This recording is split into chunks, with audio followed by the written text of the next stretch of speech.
Welcome back. I'm Gary Parr. You are listening to Fiber Talk, that twice weekly podcast for people who make the fine art with needle and thread. And this week, from Hands On Design, Cathy Habermann. Cathy, welcome. Oh, thank you very much. We had, when Vanna and I talked about some of the designs that we found interesting before market, the show we did before the Nashville market, you were in the group. You were in the group. Oh, and great. Yeah. Well, pretty easy pickings there, not too tough. But, I own a couple of your charts and obviously was aware of what you do, but I had not sat down and actually studied a majority of your designs. And as an editor, the thing that jumped out at me when I really sat down and looked at them is a lot of people use words. But you have a real knack for not only using the words, but the designing of the lettering and the way you combine different fonts, if you will, if you can call it a font in needlework. Where does that come from? Because I think it really sets you apart. Because a lot of people use words. That's pretty common anymore. But I just think yours really stands out in that way. Where does that come from? Well, thank you. Number one, I kind of take pride and I believe in font as art, I guess. And that just kind of comes through my art form is my design, cross stitch. And, so that just kind of started coming through. I guess my background, I was a marketing major, but I also worked in advertising. And, I guess that's probably, if I had to pinpoint anything, I've always been a doodler. I've always been a drawer, that type of thing. No formal training, but definitely inspired by graphics, by, graphic art, that kind of thing. So I think that definitely, probably the first time you saw it come into my work, with a bigger influence would be in 2014 when I did the Year in Chalk series. That kind of, I would say that was maybe my first big breakthrough series, so to speak, and just tried to approach each design with creating new fonts. I get a lot of people ask me sometimes, I want to do something in the font that you use. What font did you use? And I have to kind of say, or they want the rest of the alphabet. And I'm like, well, I kind of made it up. So I can't just go here. Yeah. Here's the whole alphabet. But, and I probably, every once in a while, I sit down and I think, I really should create the whole alphabet and save it as a file or something like that. But I really do approach each design with, creating a new font, and some may be similar, and some are designed to fit the space. There's all kinds of ways that works together. But I guess I worked at a newspaper, in the advertising department. I've worked at advertising agencies, as I say, back in the day at my real job. And, so I'd say probably that's where the influence came. Oh, without question. I mean, that's the business. So, conveying a message and visually with words that's the business. So, okay, that makes sense now. I did not know that part of your background, but that makes perfect sense. Oh. And I can see now why you see things like that. So it becomes an art element. Yes. Yeah. Cause that's whenever we redesign or modify a magazine, it's the biggest tug of war is over fonts and, what reads well, what looks good. Can this headline font go with this body copy font? And will it hold up? What goes on the cover? All those things. And if you have that background, you know exactly those arguments. And because it's critical. It's critical, and it makes or breaks most things. And in your designs, it makes them work. At least in my view, it become the way you combine them with whatever little motifs you put in, really makes them all come together as a unit. And so it's interesting to know that you're making these up on the fly here. That's great. Yeah. Yeah. I was working with some good friends of mine. We were collaborating on a design together, and they were they were trying to come up with how we would do the words and that type of thing. And I said, we were kind of just all sitting around the dining room table, passing the computer back and forth. And I said, here, give it to me a second. And I just kind of went, boop, boop, boop, boop, boop. And they just kind of looked at me with their jaws kind of fell open, like, how did you do that? Like, I don't know. I guess that is one thing that I enjoy doing. So. Yeah. Well, see, and that's also interesting, because if you don't have an art training background, that's coming out of you naturally, and then you have a graphic arts orientation, so you can tell how it works. Because I've worked with many graphic artists. I mean, I have several of them in the magazine business, and some of them can do that. It's just a natural thing. It just is in them, and the training is just icing on the cake, because they just see it, and it sounds like you just see it, and can convert it, and then I've worked with artists that it's all they have is the training and what they can go and look in other magazines and what other people have done, and then borrow, steal, or modify, and that's all they have. Sure. And it's very limiting in terms of what they can do, because there's no natural instinctual feel behind it. It's kind of almost rote, and yeah. Right. Well, actually, last fall I was teaching up in Wisconsin. I had taught a couple classes, and one was helping a guild, Madison area guild, celebrate their 40th anniversary, their Ruby anniversary. And so I was up there teaching a class, and then I was also teaching a class at Lynn's of Madison. And I figured once I was in the area, let's make use of my time up there. Right. So, and then I had to give the guild said, would you come speak at our meeting? And I was like, okay, what am I going to talk about? Because I was teaching a class on finishing. So I thought, well, I don't really want to talk about that. And they said, well, why don't you talk about your design process? And I sort of said yes before I really thought about it, because I thought, oops, do I have a process? Oops. What exactly is that process? Uh-huh.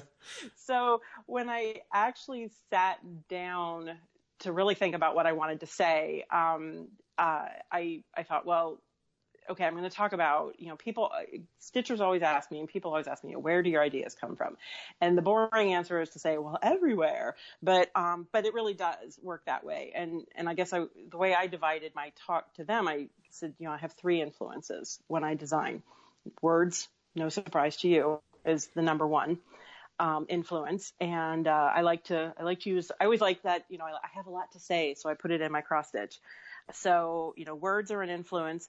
Color is also an influence for me. I like to not necessarily always stick to the same color palette. I might use a color palette, say, within a series, but I really like to explore different color palettes. And then the third kind of, I guess, influence for me would be the finish. So sometimes I think you can look at some of my design and you can say, well, that words were definitely the influence there, and some of that other stuff follows. But, I can always tell a design is really good in my perspective, of course, if those 3 things come together. Yeah. The words and the color and of course then the finish. So that's I don't know. Yeah. I guess that's kind of. Isn't that the toughest thing when somebody says, describe your design process? Not something you think about, you don't think about it. You just do it. Yeah. And then I got to write this down. I don't even know. Yeah. Yes. Well, and I was actually pretty happy because on this particular trip, my husband was with me because we took a little vacation afterwards. So he's not always there. He comes to market with me and he helps me out a lot with the business. He's only ever actually seen me teach twice now. And the first time was last summer. I had the pleasure to go teach a class in the Netherlands. And that was kind of a bucket list kind of thing. And realistically, it was funny because they put him to work. And so after class, I said, so what did you think? What did you think? He goes, I didn't pay attention. He was helping serve the ladies tea and chocolates and lunch, and they put him to work. So it was kind of fun to have him in there. And I said, so what did you think of the talk? Because afterwards you get up there and you start speaking, and like I'm pretty sure when we're done talking about, I have no idea what I just said. Right. Yeah, exactly. Yeah. But I said, did it make sense? He's like, well, it made perfect sense to me. So I thought, well, if he gets it, I'm sure other people get it. Yeah. But Yeah. yeah, explaining the design process is the second worst question too. What do you do for a living? Oh yeah, that. That's probably That. Yeah. I design cross stitch. Yeah. Oh, okay. but no, that's so that thing when you do something almost out of instinct like that. Well, and it doesn't have to be just designing needlework, but anything that you just do. Mm-hmm. You just show up and do it because you've done it so much, and it comes from within. And then somebody wants you to actually itemize the steps. And I don't even, I know the reaction. I don't know. I just do it. And then, and then you have to sit down and think it through. And that's a weird process to be in. Yeah. It is. It is. As I said, some things are definitely heavier maybe on the words, and some things are heavier on the color and finishing a lot. Sometimes with finishes, I think you had asked me earlier, do I ever see the finish before I see the design? Absolutely. Okay. One of my block party series, and that was kind of the series that wasn't supposed to happen. That happens a lot as well. Is I do something and I don't intend for it to necessarily be a series, but it ends up being a series because either stitchers respond to it or I feel like, hey, we got more to do here. But the block party, the first one was home, and the inspiration for that was actually an image I saw somewhere. Somebody had gift wrapped a square box and had taken, it was in craft paper, and all around the edges they had hand drawn like a little neighborhood in pen and ink. Mm-hmm. And it just fascinated me. It was so simple, but so beautiful. And I thought, how can we do that in cross stitch? Mm-hmm. And that's really how Block Party was born. Uh-huh. And then I think we've done, 7 of those in the original series. What's kind of fun is I sort of picked up on, we do the pins. It's based on a 4-letter word. I always say a nice 4-letter word. And then I kind of let the series go. And then actually at market, I brought 2 more out. So there was Meow and Woof. Because I just thought, well, I can't do cats without doing dogs, and vice versa, of course. Right. Yeah. But who knew it was going to be a big year half the population with that. Yeah. And who knew it was going to be such a big year for cats and dogs at market? My goodness. Yeah. They were everywhere. Yeah, they were. It's funny. It's funny how that happens. Yeah. Well, that's that thing that the cat and dog thing is interesting because you have, there's your social media. I mean, every day, thousands of cat and dog pictures are posted. And some of that's going to spill over into design. It just has to. It's what you see. It's and for a lot of people, it's their sole companion. And and anybody who's had pets knows that they become part of the family, and they're not just an animal; they're part of the family. And so so that comes to be. And there are plenty of cats and dogs. Yeah, it's kind of funny how that happens at market sometimes. I was actually talking to both. Oh my goodness, Lindy Stitches. Stephanie Webb. Stephanie.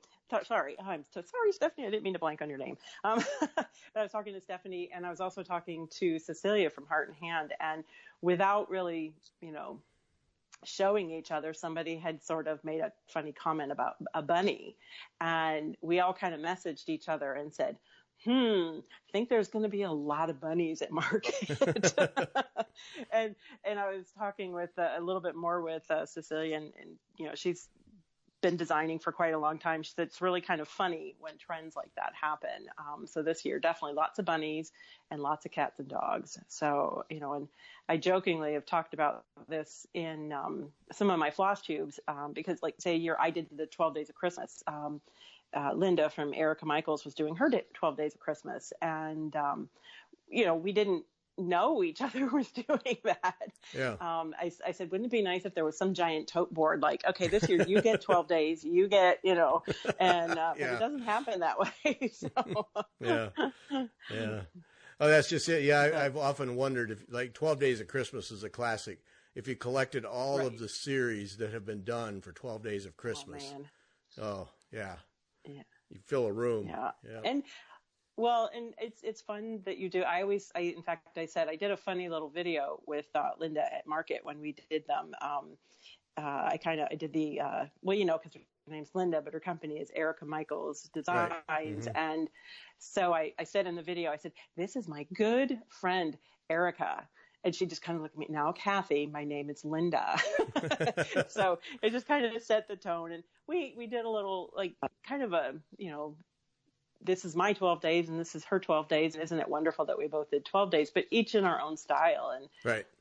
I even kind of said, I think within every designer is a 12-day series, just kind of in your own style. It's fun to see. Right. Oh, yeah. It would be quite something to have everybody get theirs together. Oh, I think so. I think it would be great fun.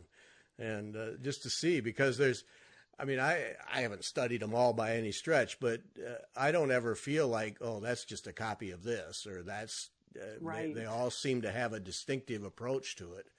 And, right. Yeah, it's just fun to see that happen. And like you said, yeah, you have no idea what the other's doing. And then all of a sudden they all show up in one building, and it's cats and dogs everywhere. Yeah, absolutely. Yeah. I know we were even kind of joking. Wouldn't that be funny if we actually all did bring our animals to market? Now that would put a completely different spin on things. Sure would. Yeah, sure would. Yeah. How is it that, you have a ton of series. Is that, do you start out saying this is going to be a series? Or does the market say, hey, boy, I'd like another series there? How does that happen? Because, you are almost the queen of series. I jokingly did call myself the queen of series one time because I thought, whoa, this is, I told myself a long time ago, one series at a time. Well, right now I think I have about 3 going on. Uh-huh. So it just sometimes I call them, there's the accidental series, like I talked about with the block parties. I did the one, and then we were like, well, okay, I think I like this concept. I like this finish, especially if stitchers are really going to pick up on an unusual finish. So let's explore it more. And the home maybe didn't speak to somebody, but then we went down, we did Java, we did Vino, Mend. So picked different themes. So one may speak to somebody and one may not. So that was kind of like what I call the accidental series. I would say the first real series, of course, would have been, as I said before, the chalk, year in chalk series. And, that was kind of my big, that was the series that almost didn't happen. I had the idea, the concept for chalk, and I thought, I am asking stitchers to do 2 things that they absolutely hate: stitch on dark fabric. Yeah, that's the big one right there. And I'm asking you to do it in both, both of those items. So, I can, if you ask my husband, he can say I went back and forth. I don't know how many times. I seriously thought another designer was coming out with the concept, and without speaking to her and showing my hand, so to speak, I thought, well, okay, maybe I won't do this. And then I had a little bit of encouragement, from other friends in the industry, and then finally one night I just went, you know what do I have to lose? And so I went forward with it, and all the designs pretty much came pretty quickly. And that was what I definitely call an intentional series. But what was kind of fun is just that, the stitcher started stitching them so quickly because they're small pieces, and they just kept wanting more. Mm-hmm. We mailed the first 2 out within like a few weeks. They were like, when's the next one coming out? I was like, really? You're ready for it now? And then again, some things like ornament series, obviously 12 days is an obvious series. But what I like about series is that a lot of times, like with the Scary Apothecary that just came out, obviously it's a lot of fun words And honestly, the ball just starts rolling with those. And there's so much good material in there that it would be hard. And actually, I've left a few out. There's 9 in the series, and not everything made the cut, so to speak. Yeah. But there's a lot of good, fun concepts in there. And I mean, most of the time a series happens just because there's just good stuff in there, and I don't want to leave it out. Right. Yeah. So that's, and then sometimes, if I'm really playing, like when I did White Christmas, that was a Christmas series 2 years ago. That was definitely one that was strongly influenced by color. It's Christmas ornaments there, but there wasn't a red in the bunch. And again, I like taking chances every once in a while. I thought people are going to like this or they're not going to like this because it doesn't have red. But thanks to social media and the power of it, a few people made some color changes, and I had a lot of people intrigued by the color palette because it was very soft, whites and beiges and creams and teals and greens, kind of what I called them quiet colors, and just very soft, pale for Christmas. And some people bought them and actually infused red in the different spots. Posted their pictures, and suddenly everybody's like, oh, I love it with the red, and all these, so then they followed suit. So, we talked a little bit about social media and how that's just been, huge for our industry, and it's fun to see. And you have to know it's one of the most gratifying things to just, get on in the evening and scroll, and oh, cool, somebody's stitching something. And that's pretty neat. Well, yeah. And I got to believe as a designer to see, number one, to see people stitching your designs, but then to see them take them and go do something different with them is gratifying, number one, but also I got to believe is a huge stimulus for other ideas for you. Absolutely. Yeah. And you're able to see influences from all over the world, which is not something we've ever had, because you would just get local influences, or if you're teaching, you would see little snippets here and there in the country or in the world. But now you can see from all over the world, and you get the way different people see colors and combine colors. That is not something we've ever had, and I'm sure as a designer, it really. Wait, I better save this one. This has got some potential here. Right. Yeah. Yep. Well, I save all kinds of pictures. I probably have, a ton of, Pinterest boards, a lot of resources I go to for color combinations. Because as I said, that's a strong influencer for me. And, finishing it. And trust me, there have been many times when I'll put something out there and the stitcher comes along and stitches it post her finish, and I think, no, why didn't I do that? That's really cool. Yeah. But on the other hand, I do like to I try and keep in mind with the finishes that it is easily available, products are easily available, that type of thing, whereas I would love to maybe finish something in a vintage frame. I kind of collect frames from antique dealers and flea markets and things like that. I like the ovals and the circles, and I would love to do something in that. But, a lot of stitchers, they want to finish it just like you did. That's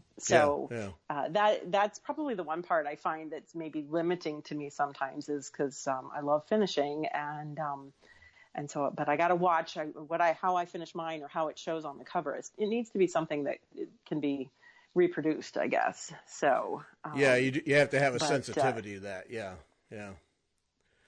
Because lots of people, I want to do it just like that, and you understand that. I mean, that's what draws them to it in the first place. Is, I really like that, so I'd like to replicate that. But if you put out a design that people can't replicate, you're just going to frustrate them. Right. Yeah. So sometimes I do try and stitch something, like, say if I had I do use stitchers. I have stitchers that help me with different designs, because there's no way I could do all that myself. But sometimes I'll stitch it again, myself, and then I'll finish it. Just 'cause I like, most of my models, they do travel a lot. I always joke and say they have to earn their keep. And so they're out on trunk shows, or they go with me when I teach someplace. And but then I'll maybe restitch it myself, and so I can have something hanging in my home. So otherwise, I don't get to enjoy it. Wow, folks, she actually likes her own designs. Think about that. Well, no, but well, that's an interesting thing, because you design them, you see them, because I do magazines all the time, and by the time a printed magazine comes out, I couldn't care less. I just couldn't care less. I'm on to 2 magazines, 2 issues down the road. I've seen it 8 times. Yeah. I've lost interest. It just whatever. It got printed, it got mailed. I don't care, because I got the next one coming up here. And so it's pretty rare anymore, a lot of years behind that, but it's pretty rare that I'll even sit down and look through an issue that came out, because I've seen it 10 times. Right. Yep. So it's interesting that, and I'm sure by the time you actually ship out a chart, you've seen it more than 10 times, designed it, proofed it, stitched it, maybe had someone stitch it, checked it, and then at some point, enough of that. So the fact that you actually hang it in your house is good. Sure, yeah. Well, I'll let you in on a little secret. There's usually a time period right before market, and I know as a designer I am not alone in this, but I won't name names. There gets to be a time right before market when I'm just like, okay, I can't stand any of it. Because it's like, just let's get on with it already. Yep.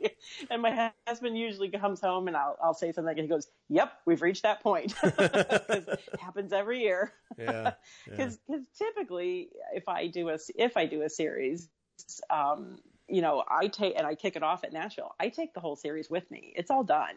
When we talk about, you were asking me about series, that's one thing I definitely find. I don't know how anybody else is, but when I do design a series, I like to design it right in the beginning. Especially something not necessarily like the block party, but something like the 12 days or the White Christmas, where there definitely is like a cohesive theme. I like to get that done, because when I'm done with the series, like you said, I'm done. I've seen it. I'm ready to move on to what's next. Now, the last design may not distribute yet, or, get released yet for another 6 to 9 months, but I'm done. It's done. Right. Right. I still love it, but I'm done.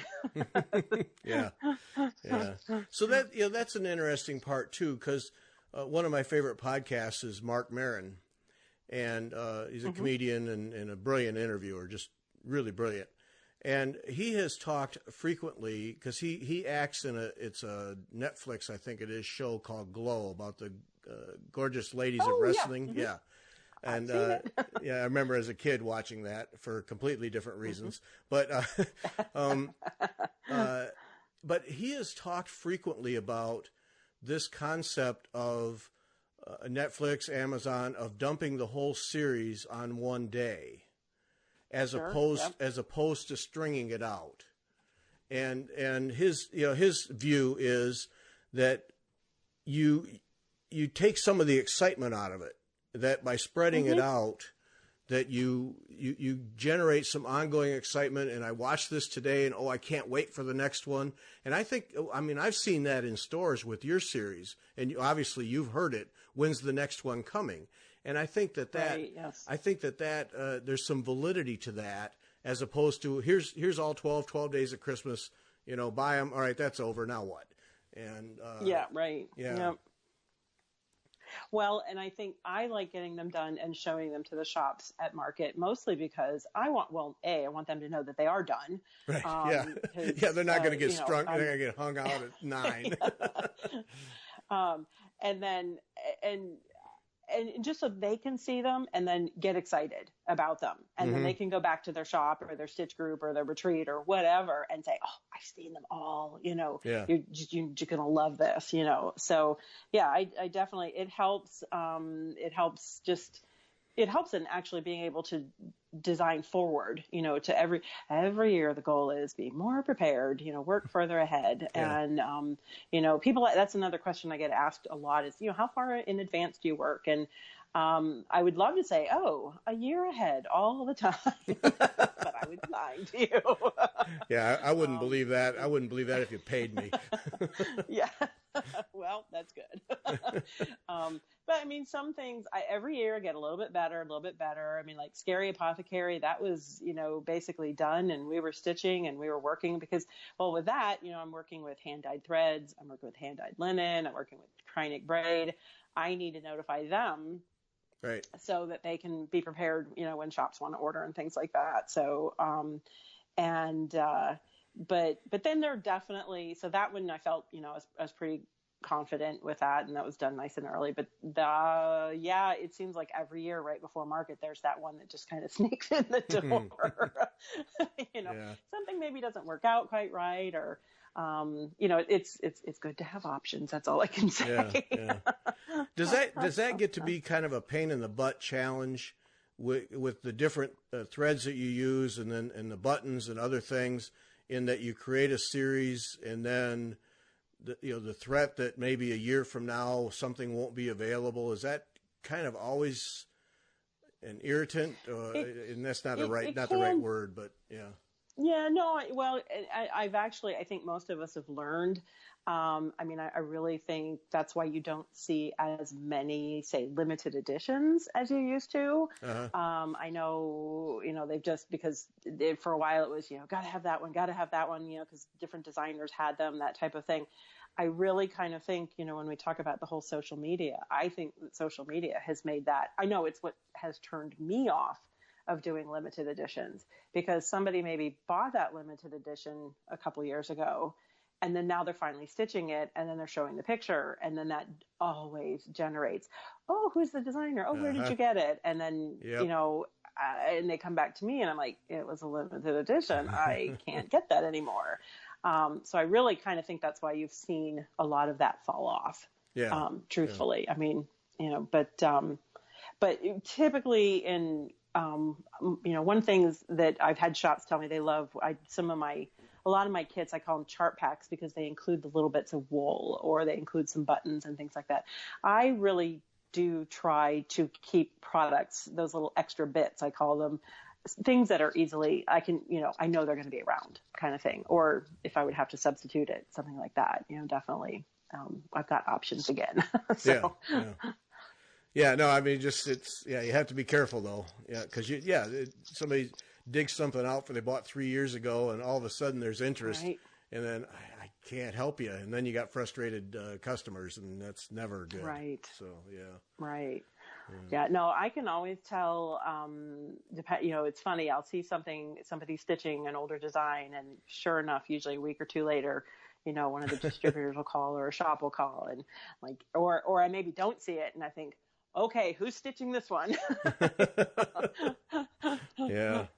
But, well, and that's and you're never going to win that battle, because we all buy stuff and have it stacked, either small stacks or large stacks, and then one day you say, hey, I'm going to do that one, and and it turns out it's 4 or 5 years old. I've got some that are 25 years old that I have never stitched. Right. And a matter of fact, I have a design. I have no idea who did it, but I have a chart. It's some cardinals on some branches, and and it was of course designed to be on white Aida 20 years ago, and blah blah blah. And I was thinking the other day, on 40 count linen, those cardinals.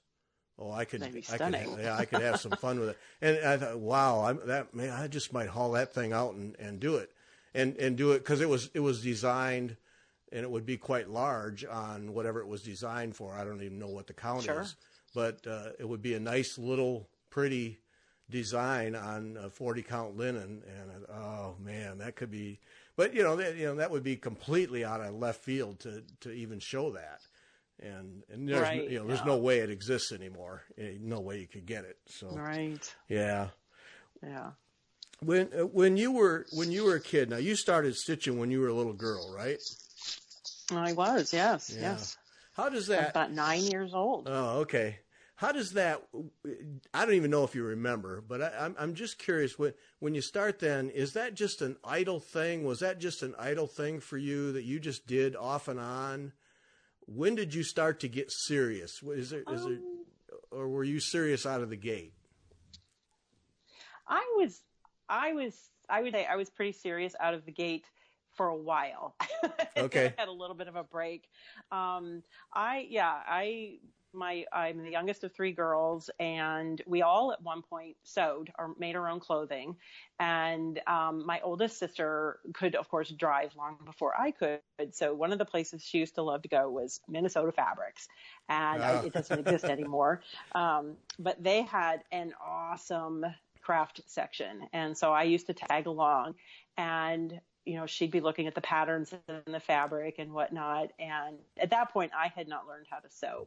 But I wandered over to the craft section and, the pretty colors. And of course, I looked at all the nice, bright, shiny DMC and just how lovely it was. And I do clearly remember looking at they had a large selection of kits. Now, my first piece was actually a stamped cross-stitch kit.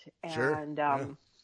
And I went home and I really wanted to do this. And it was a large sampler at the time, for a 9-year-old.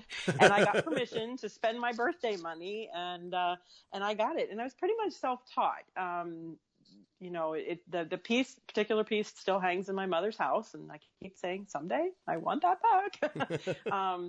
But yeah, and I want to say that probably took me several years to finish. I was, like I said, big doodler, big drawer. I used to just draw nonstop as a little kid. And so then my mom was actually not a stitcher. My sisters and I all stitch, and so my oldest sisters were great quilter. My middle sister does a ton of beading. So we each kind of have our little area. And my mom tried, I think, to pick it up one time. She likes to tell the story that I kind of walked behind her, and I didn't think I was a bratty kid, but apparently she was doing this little needlepoint kit, something like that. And it was, I don't know, she was doing some basket weave or something like that. And I walked behind her. She was sitting on the couch, and I kind of came back and I looked at her and I said, you're doing that wrong. Oh, well, no, you didn't. You didn't. Yeah, apparently I did. Well, she kind of threw it down in disgust, and I finished it for her. Oh, jeez. Oh, man. So, yeah. That's rubbing salt in the wound right there. Yeah. I think needlework and that type of thing, it just really was not her thing. We talked about it later, like, how did we end up sewing? And I think what happened was, I've seen the clothing that my mother wore. It was beautiful, but she had 4 aunts that made her clothes for her. Oh. They might take something from the previous year and cut it down and make it fitted to her. So, she didn't need to learn how to sew. She had all those seamstresses at her beck and call. So, she had people. So we learned exactly. She had people, but we learned how to sew, and I quilt as well. I have done that for years. It's just kind of funny because the three of us just all sort of fell into our kind of our own little niche. My oldest sister is as I said, a beautiful quilter, but she's a very technical sewer. Suits and fitted pieces. She's actually we used to call them home teachers, but now they're called fax teachers. And my other sister does beautiful beading, and she'll make dolls and things like that. So, so we all love handcrafts, and I like quilting, but when it comes to that, I like speed. I like quick patterns. But not so much into the tailoring and things like that. So I like to do I like to work with different color fabrics if I'm choosing fabrics for a quilt, something like that. So, definitely that's an influence there too. So, but yeah, so I don't know. And in the finishing, I really just started, I think my finishing was really born out of necessity, because in the beginning I couldn't afford to custom frame things, or I couldn't afford to finish all my have my ornaments finished professionally. And I just really kind of picked it up, and one of my first jobs right out of college before, landed the real job, so to speak, was I was actually working in a custom framing shop. And the gal who owned one of the shops knew how to lace needlework, and she taught me how. Oh, And that's, kind of where I picked that up. And so a lot of those skills just really translated over to finishing ornaments and things like that. And to me, there's just something fascinating about taking this piece that you stitched, but then creating, the secondary step of just creating the finished product. I think it's fascinating. Oh, yeah. And, actually making something out of what you stitched. Yes. Yeah. Mm-hmm. Rather than putting it in a drawer and moving on to the next one. Right. Yeah. And I've, I actually, I did own a needlework shop for quite a few years. And, when I had the shop, I actually did all the finishing for the shop, and, when I closed the shop, I was a full-time finisher. And I guess then the designing sort of came after that.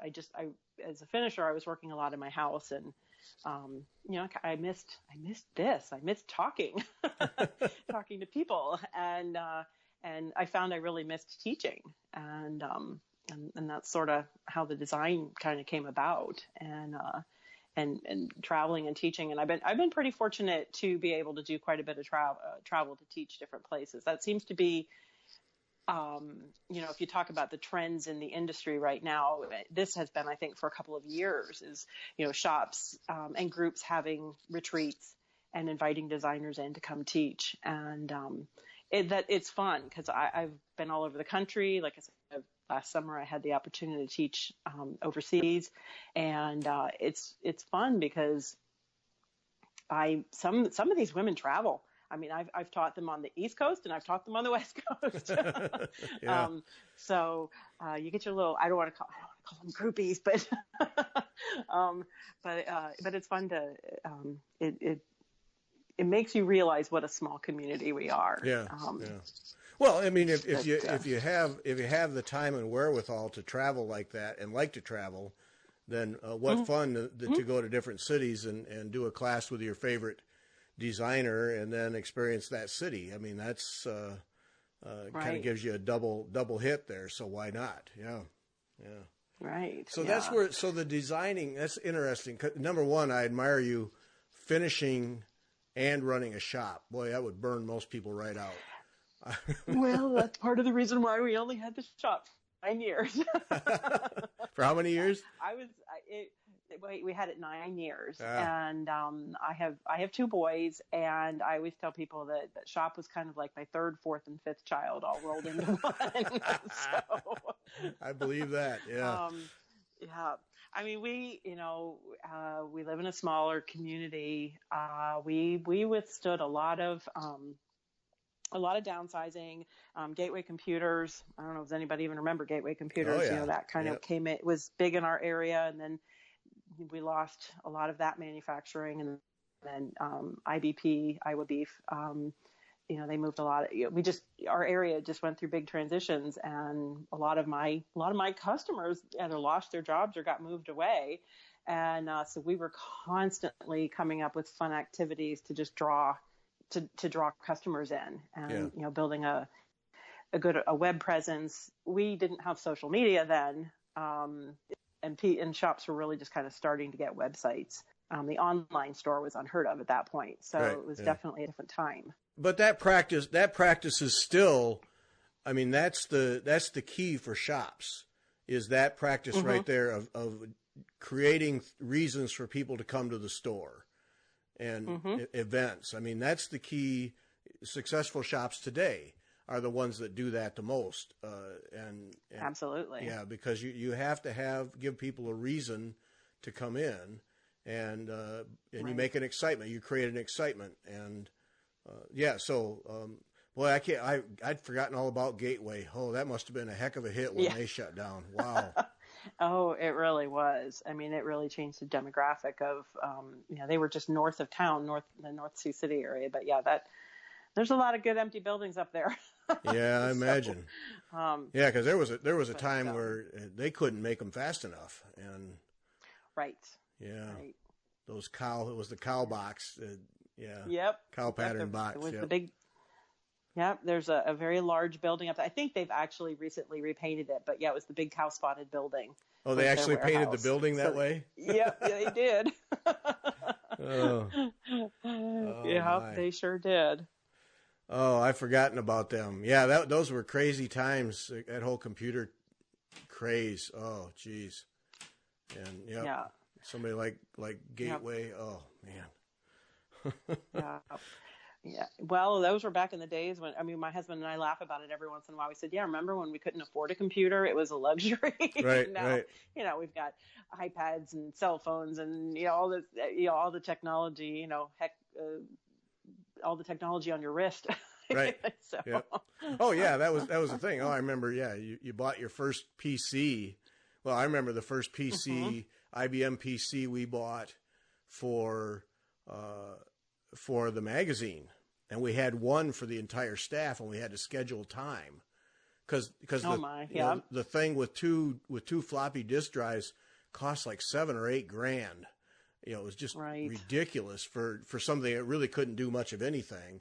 And but it was a major investment. And yeah, now we've got on our wrist more computing power than that thing ever thought it had. And Right. yeah, Yep. yeah, Well, when we were talking earlier about working in advertising and graphics and things like that, I used to work at a newspaper in the Northern Virginia area, and I part of my job was to every Tuesday night go do a press check, and like doing a press check literally meant going and proofing the pages and straightening typeface out on pages. oh, Of course, none of that is, I mean, you walk away with sticky hands because you're the waxing machine, right. to lay Yep. all the pages out. I mean, none of that is done like that anymore. Yep. You probably find one of those on eBay or something like Yeah. that. Well, that's how I learned typewriter, and then Yep. camera ready copy, wax it, Yep. keyline it. Yeah, all of that. Yeah. Mm-hmm. Yep. Yeah. Yeah. Yeah. Yeah, it took forever to put a magazine together. Ever. Right. Look at the advent, or just the changes in our charts. Yeah. I look back at some of my early charts, where you have the colored paper, and I never had to do anywhere. It was you draw the symbols type of thing, but we printed multiple copies of pictures and glued those on with sticky dots and Uh-huh. all that kind of stuff. And I said one time it would be fun to do a retrospective of my charts from 10 years ago to charts today. It would just, I mean, you'd probably crack up if you saw Yeah. how much they've changed and how much better they look. Yeah. Thank Oh, goodness. yeah. I have a handful of charts that were the hand drawn symbols, and you pick them up and you go, boy, that'd be nice to stitch. Then you look at the chart and you go, no, thanks. Yeah. Pass. Yep. I don't need that. Yeah. I do not need that. Yeah. We were talking before we started, because we were talking about the how active the cross stitch in particular, but the needlework community in general is. And and I keep using the word sophisticated. I just think today's designs compared to 80s or whatever, where it was a lot of precious moments and those kinds of things, are just Sure. so much more sophisticated. And I don't know if that's the right word, but I really feel like you designers across the board are operating at a level that it really makes it a different kind of needlework. And you were talking about the home decor part, and I thought that was an Right. Yep. interesting view of that. Well, I think there's always going to be a place in the needlework world for the larger samplers, or the large, like, say, like a mirabilia type design, where it's a large piece, or the heaven and earth, or those kinds of things. But I really think what you're seeing a lot now is, and it's definitely been an influence on my design, is cross stitch as an item of home decor. I mean, I know that sounds counterintuitive to say, because if you do that big mirabilia angel or the big heaven and earth, you're probably going to, hopefully, have it framed and hang on your wall. And what is that? That's home decor. What I'm referring to as that seasonal touch, or those special little touches that you might change out your home. I mean, there's such an influence between, like, say, HGTV and a lot of the home, like the home flipping channels, Right. Yeah. Yeah. the flipping the house kind of thing, I mean, DIY, it's huge, and it's been huge for a long time. And it's almost kind of like now as we look at, there was, what actually kind of got me doing my first FlossTube was, a dough bowl. Somebody commented that they saw somebody talking on FlossTube about, they had a dough bowl and they had a bunch of my little small pillows in it, and they were all Valentines. And that kind of thing is what I'm talking about. You might create a beautiful centerpiece on your dining room table with maybe some florals or candles, and then also touches of your needlework in there. And it might be seasonal, or it might be a monthly thing, or it might just be winter, spring, summer, fall.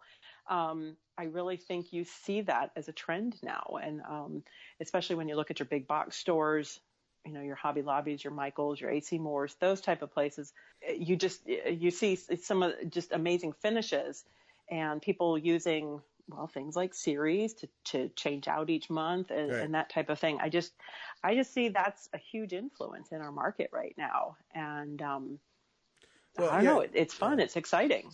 Well, and I think part of it is obviously the HGTV world, which no thanks from my perspective, but but the designs are such these days that they lend themselves to that. You can create a little bowl with some pillows or some flat folds or any number of things, and they fit into home decor. And they don't look, right. and I'm going to offend someone, but they don't look cheesy. They look classy and nice. Right.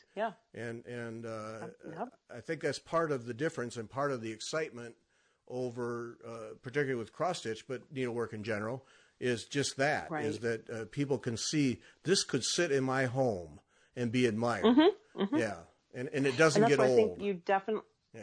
Right. And I think that's why you see more series. You also see a lot more smaller designs. I do tend to do a lot of smaller designs, not on purpose all the time. There are times in fact, I have one of my original early designs called the Everyday Sampler. It was quite a large sampler. But yet I felt called to also take that larger sampler and create a smaller version, mostly because I know my time is limited, and I want to be able to stitch this and hang it in my home or use it to decorate. So that's why sometimes I do tend to gravitate towards smaller pieces, because we want to be able to have something that we can, stitch in a shorter period of time and then finish in a fun way and then decorate our homes. I mean, I definitely see a real trend towards people wanting to surround themselves with things that are beautiful and that are unique. And not just necessarily something that's been mass produced or whatever, or, right. Kind of mix it all together, so to speak. So, I definitely see that. Yeah. The influence of, I hate to use her because everybody talks about, the Joanna Gaines effect. Oh, shit. Yeah, there you go. I mean, cause she's everywhere in home decor, but, so many, I don't know. I see that as a really big influence in the way we design now. And, and the other thing I think I'm really happy to see, of course I still get the people say, I'm so scared to finish. I'm scared to make that small pillow or that, this small or that small. I actually really see a lot more stitchers really attempting their finishing. And I'm so excited because, especially me, since a lot of my designs are very finishing centric, I think that's amazing. And I love it when people take advantages of the tutorials that I put on my website. And I try and make them heavy on pictures, few on words, because we all look at the pictures anyway. Nobody reads them. I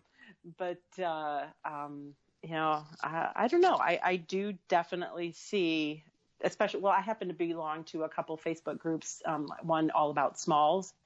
And so there you definitely see, there's like thousands of people in that group, and a lot of them are finishing little pillows or bees cornues or the mattress finish.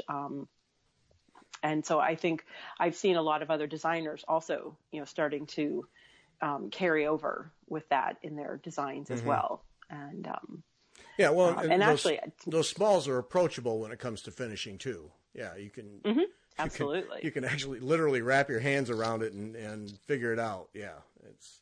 Yep. Yeah, and they're kind of actually they're for me they're fun to design for, especially as a kid. Somebody said, how I like to do jigsaw puzzles as a kid, and maybe that's the influence. I don't know, but like when I designed for something like Block Party, or I just did a series called Around the Holiday. It was a series of, I called them short stacked drums because they were short and kind of squat. And I also like to name my things. I don't know why, but I just do. But anyway, it's kind of fun because I know the space I'm working with. So it's fun for me to sometimes take the motifs and make them fit in the space. Mm-hmm. And in kind of a creative manner. Sometimes having some of the images float from top to bottom, so that in the finishing, you have to put it all together to make your images kind of line up and meet and sort of complete the motif or whatever it is, so that's kind of a fun thing to do. And I see a lot more design out there that's more intriguing that way. Yeah. I guess is maybe a good way to say it. Well, and again, FlossTube and social media in general, the creativity in terms of types of finishing. Definitely. We're seeing so many. Rather than just a flat fold or a pillow, it was people doing some really unusual things, and change, just putting things on a different level again, just with their own creativity. Right. And and I released a chart at market. It was called More Chocolate Bunnies, and pretty simple chart. It's not a really small piece, but obviously it's pretty easy to get done fairly quickly. And I have seen it finished in so many different ways.